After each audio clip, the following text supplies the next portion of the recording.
Recorded Books presents an unabridged recording of The Sentimentalists by Johanna Skibsrud, narrated by Celeste Ciulla, with Greg Steinbruner as the voice of Napoleon Haskell and Joey Collins as Captain Harding. The author opens with a quote from E. E. Cummings. "I sing of Olaf, glad and big, whose warmest heart recoiled at war." And now, The Sentimentalists. Fargo. The house my father left behind in Fargo, North Dakota, was never really a house at all. Always, instead, it was an idea of itself. A carpenter's house, a work in progress.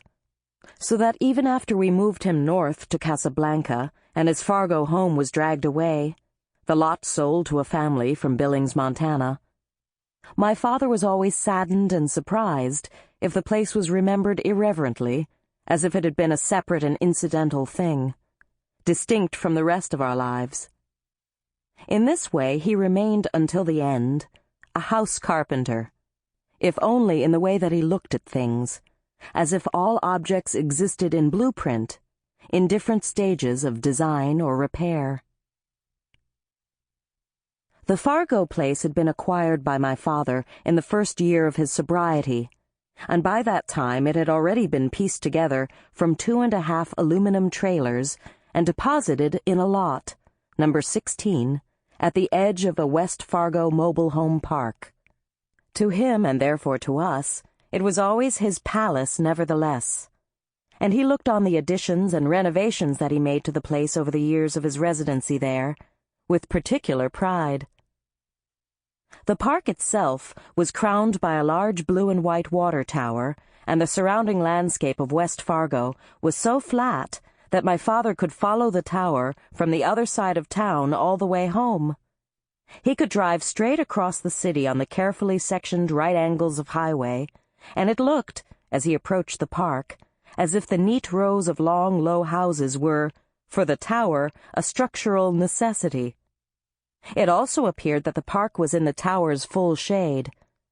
But as he approached, as he passed the last four-way intersection and his own house came into view, the tower diminished, the houses lengthened, small front gardens appeared, and there was suddenly space for 2 or 3 cars in every drive.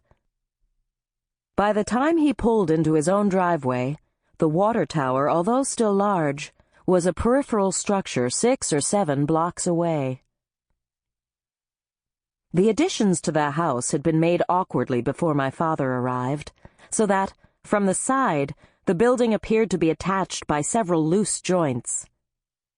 Inside, the linked sections were marked by a step, and because the corridor was so narrow and long, those steps were as much of a surprise to come across as a curve would be on a prairie town street.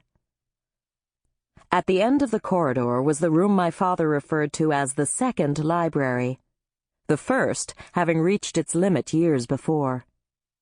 My father was a great reader and a great rememberer of things, though he never remembered anything in the right order, or entirely, and always had just little bits of all the books and poems he'd ever read floating around in his mind. The second library was the most lived-in room of the house, and, besides the shelves of books that gave it its name, it stored the computer, the TV, the exercise bike, and the photographs, in piles. The photographs had been mostly those sent over the years by my mother and grandmother, and I knew them all well because they were the same ones kept in albums at my mother's house. They were of my sister Helen and me, posed for yearly school portraits, or else with our feet up on soccer balls. Our early years were documented well in my father's house. There were shots of backyard camping, of our first dog, a golden lab named Roger, as well as stacks and stacks of Christmas concert photos in which it's nearly impossible to identify a single subject. A gap of 4 years in the progression of the photographs left most of our adolescence unaccounted for, so that, in going through the piles on my first visit to my father's house, at the age of 22, I was surprised to find us, toward the end of the collection, Sample complete. Ready to continue?